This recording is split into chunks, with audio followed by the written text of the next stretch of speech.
لا کۆتە یاری هەفتەی 24 خولی ئەستێرەکانی عێراق نەورۆز لە شاری بەغداد و لەسەر یاریگەی مەدینەی نێودەوڵەتی بووە میوانی تەڵەبەی خاوەن ماڵ لە سەرەتاوە بە فشارەوە دەستی بە یاری کرد و خەریک بوو لەم دەرفەتە بە گۆڵ بگات. لاوندي يضغط، لاوندي مار، لاوندي عدى، يحاول لاوندي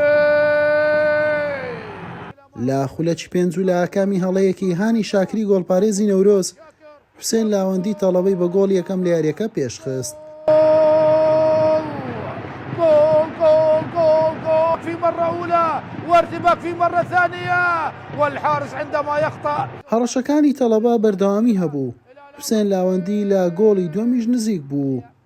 غەیر مەعروفیش چیوای نەمابوو بە گۆڵ بگات. محەممەد زەرێقات دووری خستەوە. ئەمە تاکە وەڵامی بەجێی نەورۆز بوو. یارزانەکانی داوای لێدانی سزایان دەکرد، بەڵام ناوبژوان و ڤاڕیش بە ئاساییان وەرگرت. لا نیوەی دۆم دوای تێپەڕبوونی تەنها 4 خولەک ناوبژوان ئەمەی بۆ حوسێن لاوەندی بە گۆڵ ئەژمار کرد. والمتابعة من لاوندي يا الله جول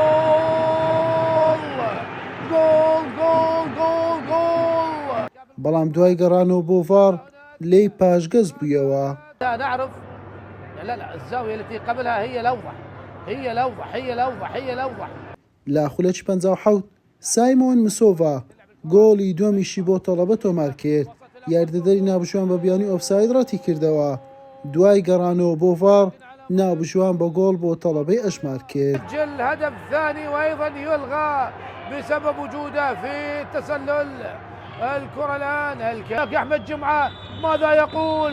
جول للطلب. لا خولەکی هەفتە حوسێن لاوەندی گۆڵی دووەمی خۆی و سێیەمی یانەکەی لە یاریەکە تۆمار کرد.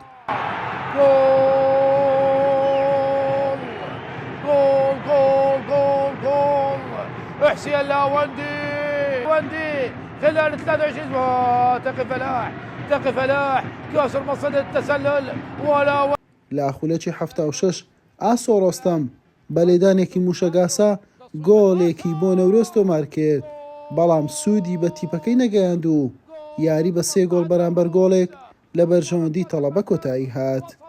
نەورۆز بۆ سێم یاری لەسەر یەک تووشی شکست هاتوو، بەسی خاڵەکەی پاشەخشەی کرد بۆ خانەی چواردەی ڕیزبەندی. تەڵەبەش لە پلەی پێنجەم خاڵەکانی گەیاندا 40 خاڵ. حوسێن محەممەد، کەناڵی پێم.